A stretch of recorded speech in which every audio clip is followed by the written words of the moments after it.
Hello everyone. आज के इस लेक्चर में हम डिस्कस करने जा रहे हैं ग्रेविटेशन से संबंधित। हम इस लेक्चर में कुछ टॉपिक डिस्कस करेंगे और टॉपिक है हमारा जो ये है motion of planets and satellites के बारे में डिस्कस करेंगे। और इस motion of planets and satellites में क्या क्या टॉपिक आज इस वीडियो के अंदर हमें कवर करने हैं वो हमने यहाँ पर एक समरी के रूप में यहाँ पर दिए हुए हैं। तो हमें इसमें डिस्कस करना है कि प्लैनेट्स क्या होते हैं, सैटेलाइट्स क्या होते हैं, केपलर्स लॉ जो प्लैनेटरी मोशन के संबंध में केपलर्स के लॉज हैं उसको हम डिस्कस करेंगे, और न्यूटन्स लॉ ऑफ ग्रेविटेशन जो ग्रेविटेशन के संबंध में न्यूटन्स का लॉ है उसको डिस्कस करेंगे। ग्रेविटी हम किसको कहते हैं, acceleration due to gravity small G, ये क्या होता है इसको डिस्कस करेंगे। Then relation between small G and capital G, small G और कैपिटल जी होता क्या है इसको बारे में हम डिस्कस करेंगे, और इनके बीच में जो रिलेशन है उसके बारे में भी डिस्कस करेंगे। उसके बाद हम डिस्कस करेंगे कि वेरिएशन इन जी, जो स्मॉल जी में वेरिएशन है, जो इसके मान में वेरिएशन होता है वो किन किन फैक्टर्स की वजह से इसके वैल्यू में वेरिएशन होता है, उनको इस वीडियो के अंदर आज हम डिस्कस करने वाले हैं। तो चलिए एक एक पॉइंट को हम डिस्कस करते हैं वन बाय वन करके। तो सबसे पहले बात करते हैं प्लैनेट्स की कि प्लैनेट्स क्या होते हैं। तो जैसा कि हम जानते हैं कि हमारे जो आकाशगंगा है उसमें एक सबसे बड़ा जो प्लैनेट हमारा है वो सूर्य है, और सूर्य के चारों तरफ जो बड़े बड़े पिंड चक्कर लगाते हैं उनको हम प्लैनेट्स कहते हैं। या हम कहेंगे सूर्य के चारों ओर चक्कर लगाने वाले जितने भी हैवीली बॉडीज़ हैं उन सभी को हम प्लैनेट्स के श्रेणी में लाते हैं। तो उसमें प्लैनेट्स कौन कौन से हैं, बेसिकली हमारे पास प्लैनेट्स पहले 9 हुआ करते थे, लेकिन 2006 के बाद में प्लूटो जिसको हम यम कहते हैं इसको प्लैनेट्स की श्रेणी से हटा दिया गया है। तो 2004 के बाद हम सिर्फ इसको हमने हटा दिया है। अब हम कहें तो हमारे पास 2006 के बाद से जो हमारे प्लैनेट्स है 8 प्लैनेट्स के बारे में हम अब उनको रखते हैं कि 8 हमारे प्लैनेट्स हैं। उनमें पहला जो है मरकरी है, Venus and earth, Mars, Jupiter, Saturn और यूरेनस और नेपच्यून, और ये है यानी कि बुध, शुक्र, पृथ्वी, मंगल, बृहस्पति, शनि, अरुण, वरुण, यम, ये हमारे प्लैनेट्स हैं। और ये सभी प्लैनेट्स सूर्य के चारों तरफ चारों चक्कर लगाते रहते हैं। तो इन जो सूर्य के चारों ओर चक्कर लगाते हैं उन सभी को हम प्लैनेट्स कहते हैं। आइए सैटेलाइट्स हम किसको कहते हैं उनको देखते हैं कि जो प्लैनेट्स के चक्कर लगाते हैं, जो ग्रहों के चक्कर लगाते हैं उनको हम एक तरीके से सैटेलाइट्स कहते हैं। जैसे एक नेचुरल सैटेलाइट चंद्रमा है जो पृथ्वी के चारों तरफ चक्कर लगाता है, तो ये उनको हम सैटेलाइट्स कहते हैं। कि जो ग्रहों के चक्कर लगाते हैं उनको सैटेलाइट्स भी कहते हैं।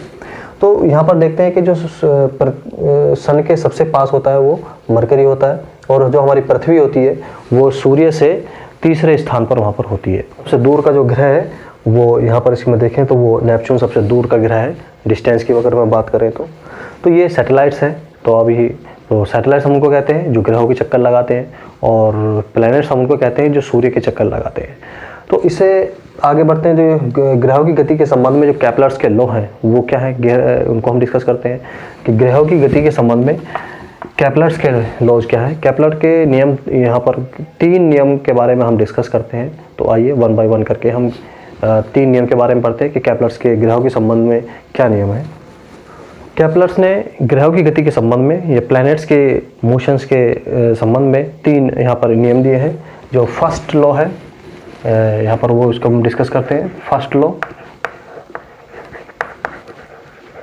इसको हम लॉ ऑफ ऑर्बिट भी बोलते हैं। लॉ ऑफ ऑर्बिट, इसको ऑर्बिट का नियम, कक्षाओं का नियम भी कम कहा जाता है। और according to this law the planet revolves in a elliptical orbit around the sun, कि जो भी हमारे प्लैनेट्स होते हैं वो सूर्य के चारों तरफ एक दीर्घवृत्ताकार कक्षा में यानी कि एक इलिप्टिकल ऑर्बिट में मूव करते हैं। और जो सन वहाँ पर होता है, ये सन है, तो वो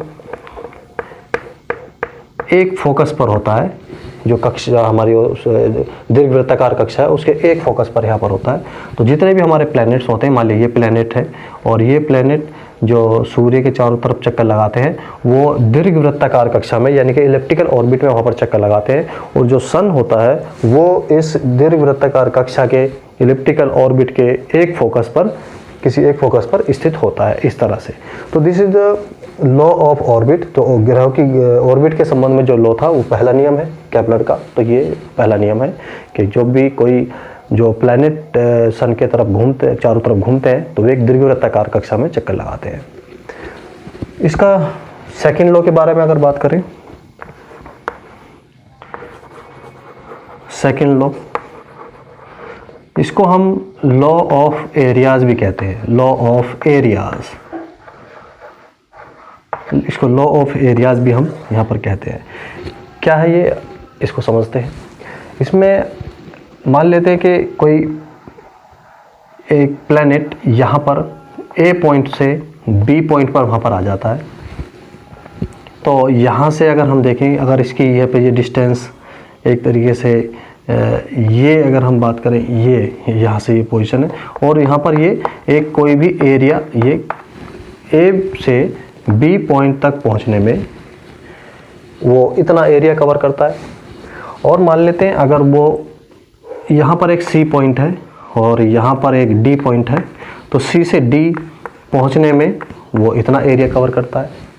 तो हम यहाँ पर देखते हैं कि अगर ए से बी तक का समय सी से डी तक के समय के बराबर है, तो ये क्षेत्रफल और ये क्षेत्रफल, ये जो एरिया होंगे दोनों वो बराबर होंगे।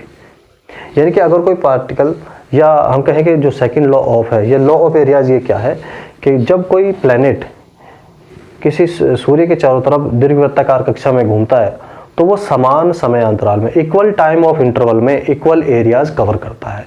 तो ये सेकंड लॉ ऑफ केपलर है, कि जिसको हम लॉ ऑफ एरियाज भी कहते हैं। अर्थात जो प्लैनेट्स की एरियल वेलोसिटी है वो कांस्टेंट रहती है, या हम कहें कि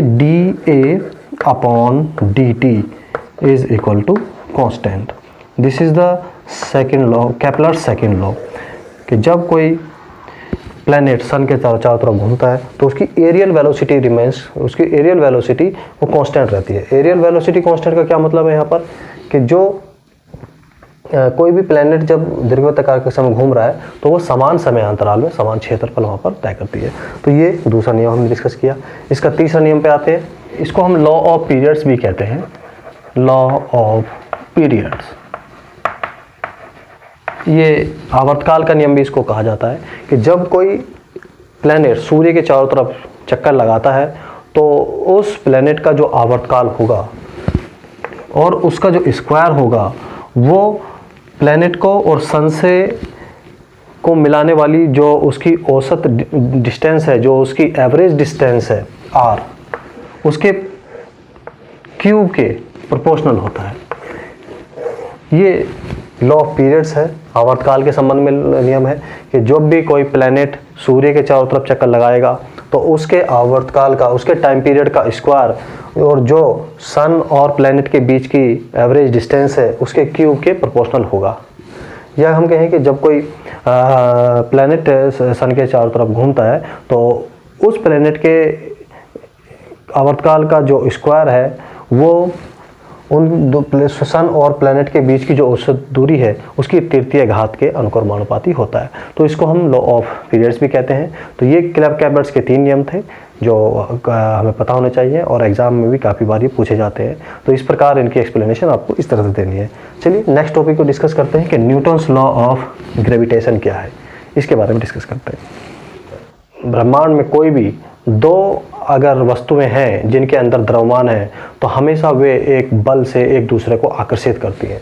या हम कहें कि अगर कोई भी 2 बॉडीज़ हैं जिनके एक, मान लिया इसका मास m1 है और दूसरी बॉडी ये है जिसका मास m2 है और उनके बीच के सेपरेशन यहाँ पर r है, तो कोई भी बॉडी है, कोई भी वस्तु है, तो वे अपने आप को अपने मास की वजह से एक दूसरे पर एक अट्रैक्शन का फोर्स वहाँ पर लगाती हैं। तो वो जो फोर्स होगा according to the Newton's law of gravitation, this force acting between 2 particles is directly proportional to the product of the masses m1 m2, that is m1 m2 के मल्टीप्लिकेशन के प्रोपोर्शनल होता है और जो उनके बीच की डिस्टेंस है उसके स्क्वायर के रेसिप्रोकल यहाँ पर ये होता है। तो ये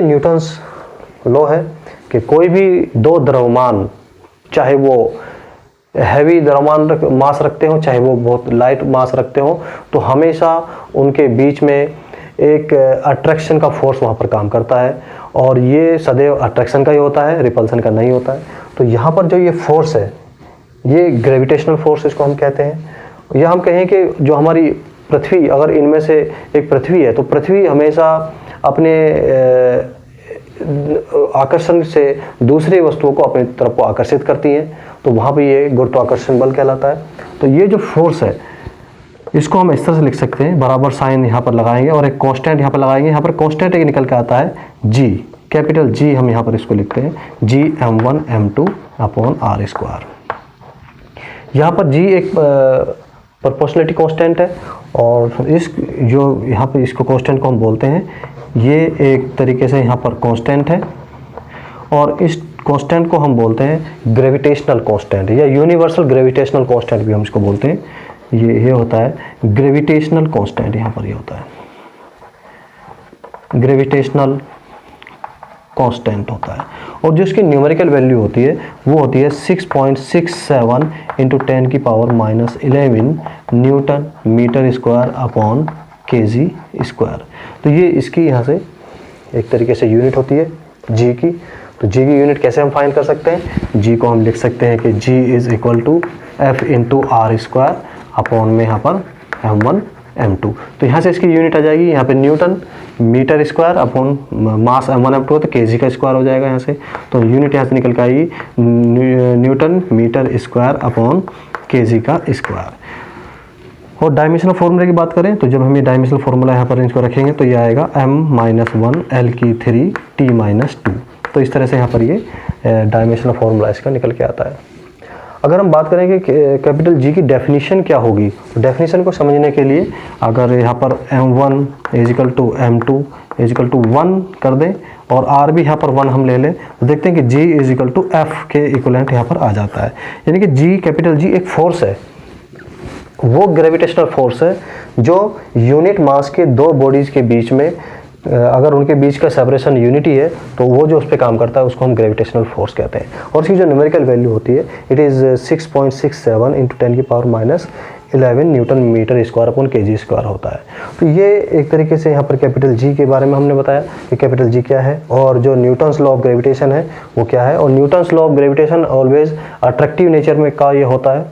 और अगर इसकी कंपैरिजन करें हम, जो इलेक्ट्रिक फोर्स होता है जो दो आवेशों के बीच में काम करता है, जो दो चार्जेस के बीच में काम करता है, तो उसमें और इसमें क्या अंतर होता है? सबसे पहला अंतर तो ये है कि जो ग्रेविटेशनल फोर्स है ये हमेशा अट्रैक्टिव नेचर का होता है, लेकिन जो इलेक्ट्रिक फोर्स होता है जो किसी दो चार्ज के बीच में काम करता है, इलेक्ट्रॉन इलेक्ट्रॉन के बीच में काम करता है, तो वो अट्रैक्टिव और रिपल्सिव दोनों नेचर का हो सकता है। और देखा जाता है कि जो ग्रेविटेशनल फोर्स है ये इलेक्ट्रिक फोर्स के कंपैरिजन में वीक होता है, और इलेक्ट्रिक फोर्स काफ़ी स्ट्रॉन्ग होता है in comparison to the gravitational force. तभी हम अगर पास पास दो बॉडी रखी हैं तो उसके बीच में वो फोर्स को हम फील नहीं कर पाते हैं, क्योंकि ये मैग्नीट्यूड में अगर इसका देखें तो बहुत कम होता है। तो और इलेक्ट्रिक फोर्स उसके कंपैरिजन में काफ़ी ज़्यादा होता है। तो देखते हैं कि इलेक्ट्रिक फोर्स और जो ये ग्रेविटेशनल फोर्स है उसमें कितना वहाँ पर अंतर होता है। इलेक्ट्रिक फोर्स और ग्रेविटेशनल फोर्स का एक ये रिलेशन हम देखते हैं कि जो ग्रेविटेशनल फोर्स और जो इलेक्ट्रिक फोर्स है वो लगभग इतने के बराबर होता है। ये हमसे कहें, यहाँ से देख के हम बता सकते हैं कि जो ग्रेविटेशनल फोर्स है वो इलेक्ट्रिक फोर्स के कंपैरिजन में एक तरीके से बहुत कम होता है। तो हम इलेक्ट्रिक फोर्स को फील ज़्यादा कर लेते हैं, इजीली कर लेते हैं, लेकिन ग्रेविटेशनल फोर्स को हम इजीली वहाँ पर फील नहीं कर पाते हैं, क्योंकि ये मैग्नीट्यूड में ये बहुत कम फोर्स यहाँ पर होता है। चलिए नेक्स्ट टॉपिक हम डिस्कस करते हैं कि ग्रेविटी हम किसको कहते हैं। अगर हम कहें कि ये एक हमारी अर्थ है, हमारी पृथ्वी है, और यहाँ पर कोई बॉडी एक ये रखी है, तो हम देखते हैं कि जो हमारी अर्थ है और इस बॉडी के बीच में हमारा, मान लीजिए यहाँ पर जो बॉडी हमारी अर्थ का द्रव्यमान वो m है, और यहाँ पर जो ये बॉडी रखी है उसका मास m है। तो यहाँ पर एक फोर्स इन दोनों के बीच में काम करता है, और अर्थ अब एक फोर्स इस बॉडी पर लगाती है जो कि अट्रैक्टिव नेचर का होता है, और अर्थ अपनी ओर को इसको आकर्षित करने की कोशिश करती है। तो ये जो आकर्षण की प्रॉपर्टी है हम अर्थ के अंदर, पृथ्वी के अंदर, इसी को हम ग्रेविटी कहते हैं। इस प्रॉपर्टी को हम कहते हैं ग्रेविटी, इसको कहा जाता है। तो आगे पढ़ते हैं कि एक्सेलरेशन ड्यू टू ग्रेविटी क्या होता है, स्मॉल g। तो स्मॉल जी के बारे में अगर हम यहाँ पर समझें तो देखते हैं कि जब कोई बॉडी फ्रीली अर्थ की तरफ को वो गिराई जाती है तो उसके वेलोसिटी में टाइम के साथ जो चेंज होता है वो एक एक्सेलरेशन की वजह से होता है, that is called the acceleration due to gravity. मुक्त रूप से अगर कोई वस्तु पृथ्वी की तरफ को गिराई जाती है, कोई बॉडी अगर अर्थ की तरफ को गिराई जा रही है तो उसकी वेलोसिटी में 1 सेकेंड में जितना चेंज होता है that is called the acceleration due to gravity. और इसकी जो यूनिट होती है वो मीटर पर सेकेंड स्क्वायर होती है और डायमेंशनल फार्मूला इसका LT-2 होता है। तो ये जी के बारे में हमने डिस्कस किया कि स्मॉल जी क्या होता है। और जो जी की न्यूमेरिकल वैल्यू होती है उस जो हम यहाँ पर यूज़ करते हैं वो 9.8 मीटर पर सेकेंड स्क्वायर यूज़ करते हैं। जी की वैल्यू चेंज होती है, वो कैसे चेंज होती है हम इसमें अगले वाले टॉपिक में इसको डिस्कस करेंगे कि जी की वैल्यू कैसे कैसे चेंज होती है और कहाँ पर हम जो 9.8 है वो कहाँ पर अर्थ की किस पॉइंट कहाँ पर ये होती है उसको हम डिस्कस करेंगे। चलिए देखते हैं relation between small G and capital G. तो मान लीजिए कि यहाँ पर एक ये हम अर्थ है जिसकी रेडियस यहाँ पर RE रेडियस ऑफ अर्थ है और बिल्कुल अर्थ के सरफेस के पास एक बॉडी रखी है जिसका मास यहाँ पर m है, ये बिल्कुल इसके नज़दीक यहाँ पर रखी है और जो इसकी हाइट है रेडियस के कंपैरिजन में बहुत छोटी है तो उसको नेगलेक्ट कर सकते हैं। तो देखते हैं कि अर्थ के बीच में और इस बॉडी जो मास m है उसके बीच में एक फोर्स यहाँ पर काम करता है जो ग्रेविटेशनल फोर्स होता है और इसकी जो वैल्यू होती है वो होगी G_MEM/RE स्क्वायर यहाँ पर ये होगा। इस बॉडी का जो ये फोर्स यहाँ पर काम कर रहा है ये इसके बाहर जो mg होता है उसके इक्विवेलेंट होगा। mg is equal to G_MEM/RE square. या यहाँ से हम देखें मास से मास यहाँ से कैंसिल होगा तो small g is equal to G_MEM/RE square. ये तो this is the relation between small G and capital G कि जो हमारा जी है वो यहाँ पर देखते हैं कि ये भी कांस्टेंट है, मास ऑफ अर्थ भी कांस्टेंट है और रेडियस ऑफ अर्थ उसकी शेप पे डिपेंड करती है कि अगर इलिप्टिकल है तो उसकी ये जो रेडियस है वो चेंज होती जाएगी, उस हिसाब से हमारा जो जी है स्मॉल जी वो भी चेंज होता चला जाता है। तो आगे ये वेरिएशन के इस पर हम आएंगे कि वेरिएशन ऑफ जी क्या होता है, किस किन फैक्टर्स पे ये डिपेंड करता है, इसको हम डिस्कस करते हैं। तो वेरिएशन इन जी के बारे में समझते हैं और वेरिएशन जी के बारे में हम देखते हैं कि पहला due to shape of earth की शेप की वजह से भी जी का मान वहाँ पर चेंज होता है।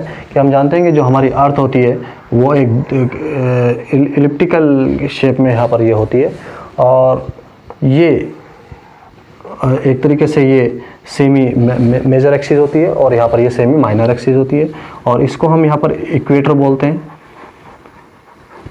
इक्वेटर। और ये हमारे जो पोल्स होते हैं ये नॉर्थ पोल होता है और ये साउथ पोल यहाँ पर होता है। तो देखते हैं कि यहाँ पर जो अर्थ की रेडियस है वो कम होती है, यहाँ पर उसकी रेडियस ज़्यादा होती है तो इसके शेप की वजह से भी। और अभी हमने जी देखा था कि जी जो इन्वर्सली प्रोपोर्शनल होता है RE स्क्वायर के। तो जब ये चेंज RE ज़्यादा होगा तो ये कम होगा और ये ज़्यादा है कहाँ पर, ये इक्वेटर पे ये ज़्यादा है। तो हम देखते हैं कि जी की जो वैल्यू होती है वो इक्वेटर के पास में ज़्यादा होती है और पोल्स पे यहाँ ये कम होगा RE क्योंकि यहाँ पर ज़्यादा होता है इक्वेटर पे तो जी वहाँ पर कम होगा। तो इक्वेटर पे स्मॉल जी की वैल्यू कम होती है और पोल्स की बात करें तो वहाँ पर ये RE कम हो जाता है तो जी की वैल्यू पोल्स पर जैसे जैसे हम पोल की तरफ को बढ़ते हैं, ध्रुवों की तरफ को बढ़ते हैं, वहाँ पर जी की वैल्यू बढ़ती जाती है। तो this is the variation in G due to the shape of the earth. आगे देखते हैं second point, due to rotation of earth. क्योंकि हम जानते हैं कि अर्थ अपने अक्ष के अबाउट भी रोटेशन करती रहती है, एंगुलर वेलोसिटी ओमेगा से अपनी धुरी के चारों तरफ भी घूमती है और अगर वो एंगुलर वेलोसिटी उसकी घूमने की ओमेगा है तो वहाँ पर एक एक्सप्रेशन निकल के आता है कि जो जी की वैल्यू होती है वो किस तरह से वेरी करती है। अगर उसके हम रोटेशन को कंसीडर करें तो this is equal to G dash is equal to G minus R E omega square cos lambda. तो इस एक्सप्रेशन के साथ ये यहाँ पर वेरी करती है। लैम्डा यहाँ पर क्या होता है, दिस इज द एक तरीके से ये लैम्डा हम यहाँ पर ये दिखाते हैं, और ये एक तरीके से एंगल है, और इस एंगल को हम बोलते हैं लैटिट्यूड।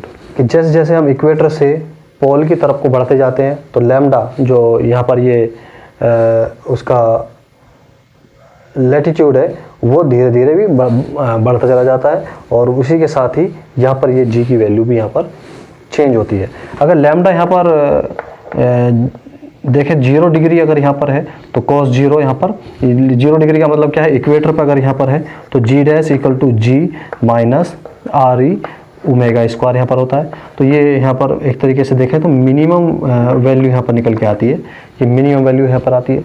और अगर लैम्डा यहाँ पर हम 90 डिग्री पुट कर दें तो जब जी डैश इज इक्वल टू जी निकल के आता है, cos 90 0 हो जाता है, यानी कि मैक्सिमम वैल्यू वहाँ पर ये निकल के आती है।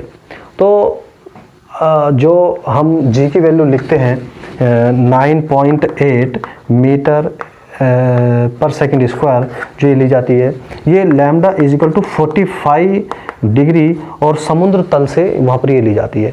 जब उसका लैटिट्यूड कितना हो यहाँ पर ये 45 डिग्री होता है तो वहाँ पर ये, और समुद्र तल से इसको लिया जाता है तो वहाँ पर ये 9.8 मीटर पर सेकंड स्क्वायर निकल के आता है। तो ये वैल्यू हम अपने स्टैंडर्ड वैल्यू मान के चलते हैं।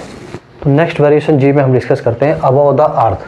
अगर कोई बॉडी या कोई पार्टिकल अर्थ से किसी हाइट h पर वो है तो वहाँ पर g का मान क्या होगा, या g का मान कैसे परिवर्तित होता है। जैसे जैसे अर्थ सरफेस से हम ऊपर चलते जाते हैं तो वहाँ पर g का मान कैसे परिवर्तित होता है उसको हम यहाँ पर डिस्कस करते हैं। मान लीजिए ये अर्थ यहाँ पर हमने बन लिया है, और जिसका मास m है, और यहाँ पर जो इसकी रेडियस है वो r ही है, और यहाँ से पृथ्वी तल से h हाइट पर एक बॉडी यहाँ पर ये है जिसकी हाइट यहाँ पर h है और मास इसका m है। तो यहाँ पर g उसके वहाँ पर कैसे वेरी करेगा उसको हमें यहाँ पर देखना है कि अगर ये बॉडी पृथ्वी तल पर है और ऑन द सरफेस अगर ये बॉडी है तो वहाँ पर जो g का मान होगा वो ये होगा G M E upon R E square. कहाँ से लिया है, जिस relation between small G and capital G से नियर द अर्थ सरफेस, तो वहाँ पर जी की वैल्यू ये होती है। और एट हाइट एच पे अगर आप देखें तो मान लीजिए वहाँ पर G dash acceleration due to gravity है, तो वहाँ पर ये क्या होगा G M E upon R E plus H का स्क्वायर। इन दोनों इक्वेशन को अगर हम यहाँ पर डिवाइड कर दें तो देखेंगे कि G dash upon G is equal to, जो निकल के यहाँ से आएगा वो आएगा R E plus H upon R E इसका होल स्क्वायर, या हम कहें कि 1 plus H upon R E, ये इसका स्क्वायर यहाँ से निकल के आता है। तो अगर इसमें हम देखें तो यहाँ से हम देख रहे हैं कि जो जी डैश है, और ये क्योंकि वैल्यू 1 से ज़्यादा है तो अगर इसकी हम बात करें तो ये यहाँ पर जी डैश क्या होगा, जी डैश इज़ लेस देन जी।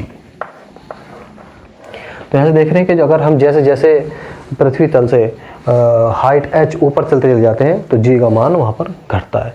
तो पृथ्वी का तल से ऊपर जाने पर g का मान वहाँ पर घटता है। अब देखते हैं कि पृथ्वी तल से अगर पृथ्वी के अंदर गहराई पर जाए तो वहाँ पर जी के मान में कैसे परिवर्तन होता है उस तो डिस्कस करते हैं बिलो द अर्थ के अगर हम अंदर जाते हैं तो वहाँ पर जी के मान में कैसे परिवर्तन वहाँ पर होता है। ये मान लीजिए अर्थ यहाँ पर हम बना रहे हैं,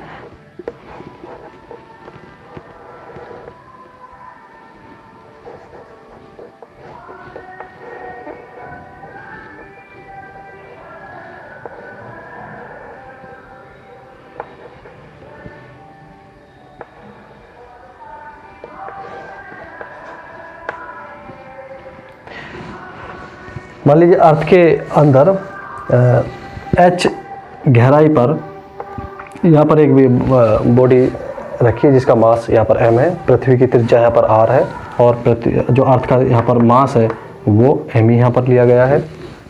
तो ये यहाँ पर मान लिया अगर ये h गहराई पर आ जाता है तो वहाँ पर g क्या होगा, मान लिया वहाँ पर g डैश है। तो पृथ्वी तल पर अगर बात करें पृथ्वी तल पर g क्या होगा, तो g की जो at the surface of the अर्थ की बात करें तो ये होगा G_me/RE²। अगर इसको हम डेंसिटी में कन्वर्ट करें कि अर्थ की डेंसिटी क्या होगी, क्योंकि डेंसिटी इक्वल टू होता है मास अपॉन वॉल्यूम। तो डेंसिटी तो मास को हम यहाँ डेंसिटी के फॉर्म में लिखा जा सकता है। तो यहाँ पर लिखेंगे इसको G और मास को लिख सकते हैं हम यहाँ पर वॉल्यूम 4/3 पाई RE³ इंटू रो, यहाँ से ये लिखा जा सकता है अपॉन RE²। तो इसको थोड़ा और हल करेंगे तो आएगा G इंटू 4/3 पाई RE इंटू रो। तो ये G की वैल्यू हुई in terms of density, earth की डेंसिटी के, और at the surface of the अर्थ। और यही फॉर्मूला अगर हम h गहराई पर जाएं तो वो क्या बनकर आता है, तो ये बनकर आएगा G dash equal to G, क्योंकि डेंसिटी अर्थ की अगर हम हालांकि डेंसिटी भी अर्थ की वेरी करती है, लेकिन ऑन एवरेज अगर डेंसिटी हम कांस्टेंट लेके चले तब जो h गहराई पर उसकी G डैश की वैल्यू होगी इन टर्म्स ऑफ डेंसिटी, वो क्या होगी 4/3 पाई, और यहाँ पर RE की जगह हम RE-H करेंगे, RE-H करेंगे, क्योंकि अब हम यहाँ पर डेंसिटी के उसमें कन्वर्ट कर रहे हैं तो केवल यही हम इतनी रेडियस ही हम यहाँ पर यूज़ करेंगे, और ये कितनी होगी RE-H। तो ये वाला हमें ये इसमें यूज़ करना है, ये होगा RE-H, ये वाला हम इसमें यूज़ करेंगे। तो यहाँ पर रो क्योंकि कांस्टेंट मान चल रहे हैं, इनको डिवाइड करेंगे तो देखते हैं कि G डैश अपॉन G जो यहाँ से निकल के आता है वो आएगा RE-H अपॉन RE, या हम कहें कि 1-H अपॉन RE, क्योंकि 1 में से कुछ यहाँ पर माइनस हो रहा है। तो देखते हैं कि यहाँ पर जो G डैश की वैल्यू आती है वो फिर से एक तरीके से G डैश फिर से शो होता है कि जो G डैश है जो h गहराई पर है वो यहाँ पर छोटा होगा।